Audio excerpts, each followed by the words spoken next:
I honestly do not believe that an animal can talk to a human or communicate with a human. I've had animals my whole life. We give them commands, we give them instructions, and they do it as we habituate them, basically. But I'm very skeptical to think that an animal like Diablo will communicate or can communicate with humans. I am desperate, however. I do not want to lose him. I made sure that Anna had no information on Diablo or his history before she came to speak to the black leopard.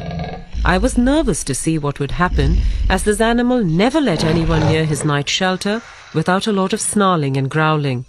But the minute he saw Anna, he calmed down and let her kneel right outside and look at him.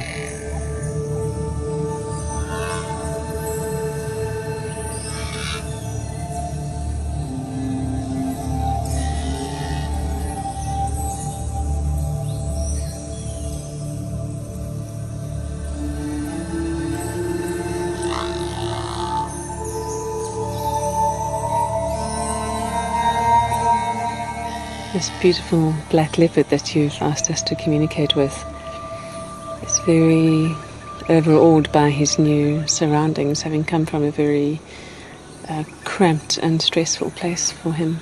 This place has been provided for him, but he's been quite conditioned by a very unfortunate past. He doesn't want much to do with humans as a result. He's immensely powerful, and I mean not just physically, which you well know and respect, but he's immensely powerful with a wisdom and an energetic presence and personality that is far bigger than anyone has ever appreciated about him before. And he commands a certain amount of respect for that. Again, not in a needy way, but really just by virtue of who he is as a being. There's a very particular thing about his name, Diablo. He wants that name changed because he doesn't like the associations with it, the blackness, the darkness, the diabolical. And when asking him about his past before coming here, he shows concern for two young cubs that were next to him. He's asking what happened to them with a great sense of care and concern. We actually forgot about that. When we went to fetch him, there was so much excitement about bringing him back here. It actually slipped my mind until she said, he asked about the two cubs. And then we've remembered there were two little young leopard cubs next door to him that came from Rustenburg. And they were sort of semi-wild. They weren't hand-reared. And it just slipped my mind. And when they talked about it, I couldn't believe, I actually did believe it. I mean, then I really believed that they were communicating. And she communicated with him, and when we spoke to her and she relayed all the information back to us, firstly I didn't believe her. It's things that anybody can think out, and you can think, And then she said something about the cubs that were with him. And that changed this whole thing, because now all of a sudden, that's something that she didn't know about. And I've also reassured him that you have no demands of him here, that you're quite happy to not make any physical demands of him or any expectations for display or interaction, that you're really willing to let him be how he wants to be. And that's given him an enormous sense of relief. Yeah. And having told him that has for the first time made him actually genuinely interested in now exploring a bit further. Now that he feels that he's not being asked to come out more, he's genuinely interested in being relaxed enough to have a natural curiosity come out and to actually expand his horizons a bit. And Jurg was just stunned when the black leopard walked out of his night shelter into the larger enclosure later in the afternoon. In the 6 months that the cat had been here, Jurg had never seen him out of the night shelter. He then decided to rename the leopard Spirit.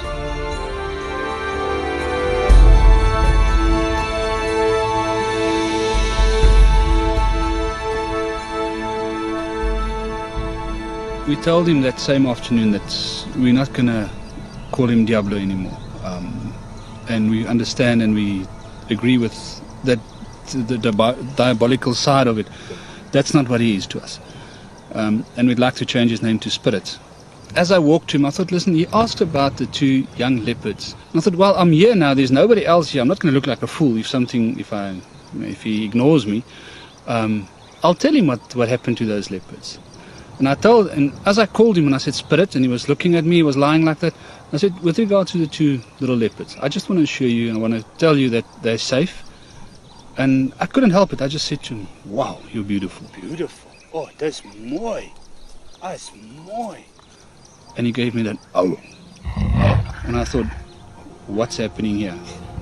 And I said to him, you understand what I'm telling you if I say to you that you're the most stunning cat? Oh. And I spoke to him and he answered me about 19 times. And he just sat there and he was totally relaxed. It's the first time since we had him that I felt at ease with him. I felt that he was relaxed and he understood me.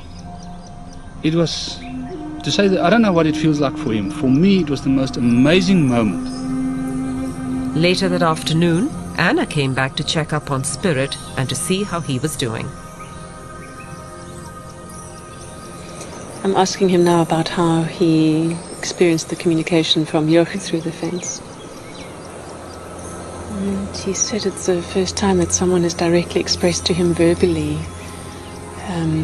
appreciation for who he really is, not how they see him to be. And that really surprised him. He shows me an image of literally stopping in his tracks by surprise at that sense of just this wall of appreciation coming towards him. He is so relieved that nothing's being demanded of him here. He's just so relieved. It's like this weight is lifted from his shoulders. And when he was grunting back, he said he was saying thank you for the thank yous. So of each thank you he was getting, he was saying thank you back.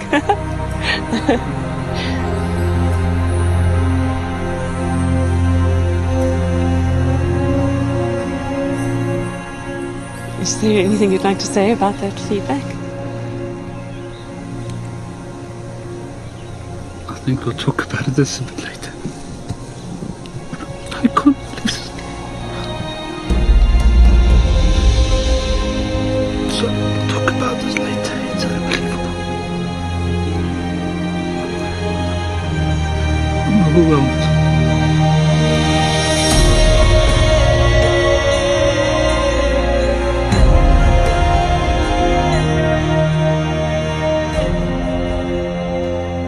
It's 2 different animals.